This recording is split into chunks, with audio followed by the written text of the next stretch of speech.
शिक्षा का, पढ़ाई का, पास होने का नसीब से कोई संबंध नहीं। जैसे अभी परसों रिजल्ट आया है हाई स्कूल इंटर का, तो कुछ लोग कह रहे हैं नसीब से पास हो गए, नसीब से फेल। नसीब का इसमें कोई संबंध नहीं है। जो बच्चे पढ़ाई किए हैं वो पास हुए हैं, जो नहीं पढ़ाई किए हैं वो फेल हुए हैं। तो शिक्षा का, पढ़ाई का, पास होने का नसीब से कोई संबंध नहीं है। आपकी गरीबी का नसीब से कोई संबंध नहीं है। बहुत सारे लोग कहते हैं भैया गरीब तो गरीब है, भैया नसीब नसीब अपने अपने नसीब में, जिसके नसीब में वो अमीर है, जिसके नसीब में वो गरीब है। नसीब, गरीबी से नसीब में कोई संबंध नहीं है। अगर आप बढ़िया से अपने सिस्टम को काम करिए, बढ़िया से अगर आप करिए, आपको बढ़िया सरकार आपको जो है सही दिशा में, सही तरक्की के लिए सही नीतियां बनाए, तो आपकी गरीबी मिट सकती है, खत्म हो सकती है। ये चीजें आप समझिए। और बच्चों की बुनियाद, शुरुआती शिक्षा मजबूत करिए। जब शुरुआती शिक्षा इनकी मजबूत करेंगे तो बच्चों की लाइन मिलेगी पढ़ने के लिए। इसके लिए मोस्ट कल्याण संस्थान काम कर रहा है। हम आपके बीच में आए हैं। हम चाहते हैं कि जो बच्चे शुरुआत में, जब आप बच्चों पे ध्यान नहीं देते हैं और बच्चे थोड़ा जब बड़े हो जाते हैं तब आप ध्यान देते हैं, लेकिन तब जब ध्यान देते हैं जब बच्चे पढ़ाई के दायरे से ऊपर से, जब 9th में बच्चे चले गए और ABCD काका की कक्षा 1-2 चीज जब उनको नहीं आती रहती है तो फिर आगे पढ़ाई नहीं कर पाते हैं। तो बच्चों का बेस मजबूत किया जाए। आज निःशुल्क पाठशाला इसीलिए खोली जा रही है। और आप लोगों से निवेदन के साथ, ये जब इस तरह कोई काम किया जाए तो उसमें आपका सहयोग मिलना चाहिए। आप अपने गांव में, अभी हमारे जाने के बाद तमाम तरह के लोग बात करेंगे। कुछ सबसे ज्यादा जो मूर्ख टाइप हुई है वो कहिए हमें कोनो राजनीति में, हमें कोनो राजनीति पे चला गया।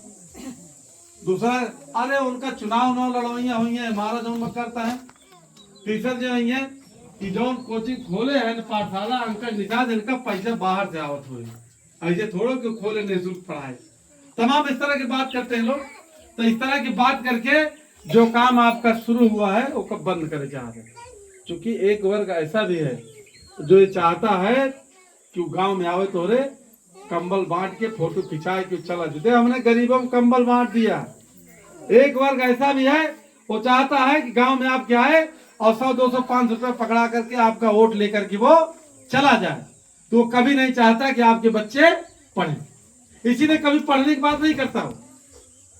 वो आपको सब कुछ करेगा, आपको 100, 200 रुपए दारू पिला देगा, पैसा दे देगा, लेकिन पढ़ने के लिए बात वो नहीं करेगा। श्यामलाल निषाद आपके बीच पढ़ने के लिए बात करने आया है। पढ़ने के लिए हम आपसे कहने आए हैं कि आप गांव में निःशुल्क पाठशाला चलवाइए।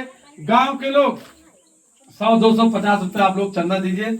और एक कोई हमारी बहन बेटी या बहू हमारी तमाम पढ़ी लिखी आई है, उनको कहिए 1 घंटा, इनको सिर्फ 1 घंटा कर करके की पढ़ाएं। अगर पैसा नाने मुंह में कम पड़ रहा हो पढ़ाने के लिए, टीचर को देने के लिए, हमको बताइए, हम मोस्ट संगठन आपको पैसा देगा।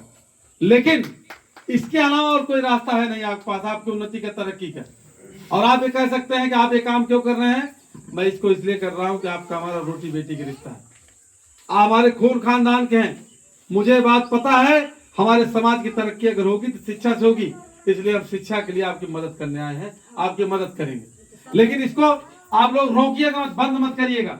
बहुत सारे लोग आएंगे कहेंगे हो आज हम कोचिंग पाठशाला खोले, उसे क्या फायदा।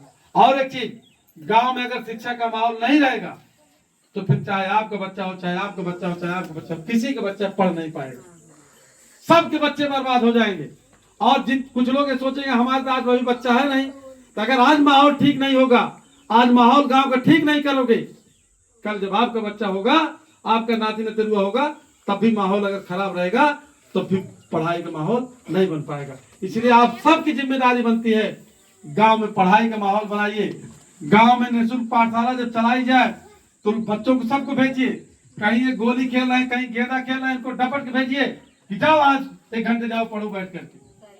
ये सबको जिम्मेदारी निभाना होगा। कोई एक व्यक्ति को अगर सोचो कि साथ सिर्फ पंकज निषाद कर दे काम, या यहाँ गांव के जो विक्की निषाद कर देंगे तो अकेले ये नहीं होगा, सबको इसे सामूहिक प्रयास करना होगा। जैसे आप लोग देखते हैं छप्पर जब उठाते हैं तो सब मिल के मड़े उठावा था ना, गांव में मिलकर 15-20 जने, एक जने अगर कोई चाहे उठाओ तो उठा ले हो, दिन में खड़ा हो गया इसी से करवो उठे ना। लेकिन 10, 15, 20 जने इकट्ठा होके इसी सामूहिक प्रयास कहा जाता है। तो शिक्षा के लिए, गांव में शिक्षा का माहौल बनाने के लिए आपको सामूहिक प्रयास करना होगा, सबको मिल करके प्रयास करना होगा। तो इसके लिए हम आपके बीच में आए, आपको सिफारिश करने आए, आपसे निवेदन करने आए। तो कितने